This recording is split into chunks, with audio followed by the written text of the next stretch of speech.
بسم اللہ الرحمن الرحیم۔ السلام علیکم۔ سیدۃ النساء العالمین طیبات طاہرہ عابدہ زاہدہ حضرت فاطمہ رضی اللہ تعالیٰ عنہا کی پیدائش کے وقت کیوں آپ کی والدہ ماجدہ حضرت بی بی خدیجہ رضی اللہ تعالیٰ عنہا کو تمام دائیوں اور مکہ کی خواتین نے اکیلا چھوڑ دیا؟ وضع حمل کے وقت کیوں قریش کی عورتوں نے حضرت اکرم صلی اللہ علیہ وسلم کے خاندان کا بائیکاٹ کیا؟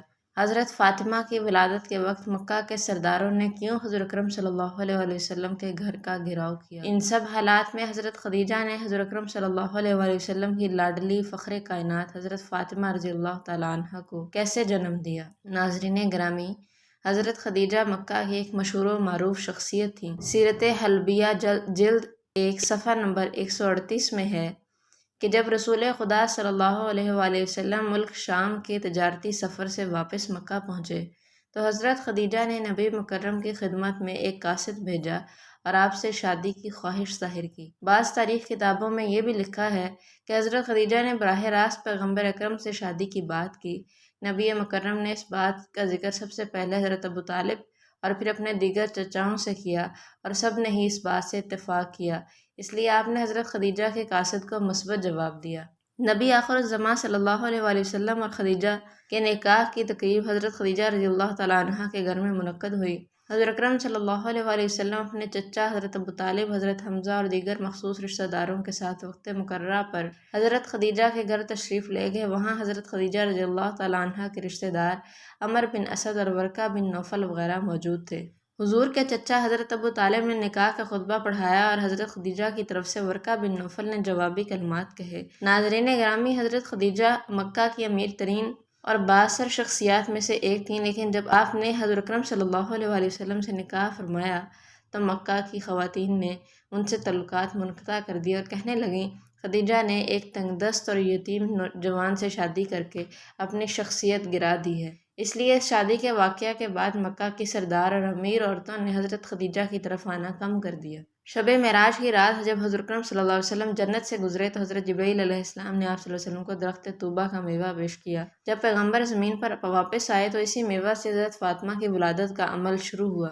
اگرچہ معراج مکہ کے آخری ایام میں ہوئی، لیکن مفسرین نے لکھا ہے کہ معراج بھی نبی مکرم صلی اللہ علیہ وآلہ وسلم کو کئی دفعہ ہوئی، جیسا کہ بہت سی احادیث میں ہمیں یہ ملتا ہے کہ نبی کریم صلی اللہ علیہ وآلہ وسلم اپنی لاڈلی حضرت فاطمہ کو بہت بوسے دیا کرتے تھے۔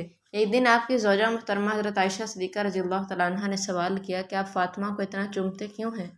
تو نبی مکرم صلی اللہ علیہ وسلم نے فرمایا، میں جب بھی فاطمہ کو بوسہ دیتا ہوں تو مجھے اس میں سے جنت کی خوشبو محسوس ہوتی ہے۔ اس حدیث کو امام بخاری، امام سیوطی اور امام طبری کے ساتھ ساتھ تقریباً تمام حدیث کتب میں بیان کیا گیا ہے۔ عظیم مولود نے پاک بہشتی میووں پر مشتمل غذا کے زیر اثر نبی آخر الزمان جیسے والد اور حضرت خدیجہ جیسی پرہیزگار والدہ سے 20 جمادی الثانی کو دنیا میں قدم رکھا۔ آپ سورہ کوثر کی تفسیر بن کر آئیں کہ جس سے مخالفین کے طعنے اور مذمتیں ناکام ہو گئے۔ چنانچہ پیدائش کے وقت امام طبری نے ذخائر العقبہ میں کچھ اس طرح نقل کیا ہے کہ جب سے نبی مکرم سے حضرت خدیجہ نے نکاح فرمایا تو مکہ کی تمام عورتیں آپ کے خلاف ہو گئیں اور کسی بھی موقع پر آپ کا ساتھ نہ دیتی تھیں۔ جب حضرت فاطمہ کی پیدائش کا وقت شروع ہوا اور وضع حمل کا وقت قریب آیا تو قریش کی خواتین کو پیغام بھیجا گیا کہ وہ اس تکلیف دہ عمل میں مدد کے لیے حضرت خدیجہ کے پاس تشریف لائیں۔ اب یہی وہ موقع تھا کہ مکہ کی عورتیں کہنے لگیں، ہم نے ہماری بات نہیں مانی اور ایک غریب یتیم سے عقد کیا، اب اسی سے کہو کہ تمہارے لیے دائی کا بندوبست کرے، ہم تو ہرگز مدد کو نہ آئیں گے۔ حضرت خدیجہ نے جب یہ سنا تو بہت غمگین ہوئیں۔ مکہ میں فوراً خبر پھیل گئی تو مکہ کے مشرکوں نے حضرت اکرم صلی اللہ علیہ وآلہ وسلم کے گھر کا گھیراؤ کر لیا کہ آج کسی کو بھی حضرت خدیجہ کے پاس اندر نہیں جانے دیا جائے گا۔ خیر، وضع حمل کا سخت وقت کا آغاز ہوتا ہے اور حضرت خدیجہ اکیلی ہیں، کوئی معاون نہیں ہے۔ آپ کے دل کی دھڑکنیں تیز تر ہو گئیں اور لوگوں کی سرد مہری آپ کے لیے موجب تکلیف تھی۔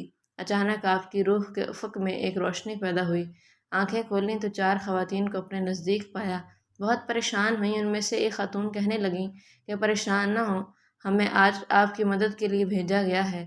یہ خواتین حضرت فاطمہ کی ولادت تک حضرت خدیجہ کے ساتھ رہیں۔ حضرت فاطمہ کی پیدائش کے بعد جب اس واقعہ کا ذکر حضرت خدیجہ نے حضرت اکرم صلی اللہ علیہ وآلہ وسلم سے کیا تو نبی مکرم نے فرمایا کہ وہ عورتیں فرعون کی بیوی آسیہ، مریم بنت عمران، سارہ موسیٰ بن عمران کی بیٹی کلثوم تھیں۔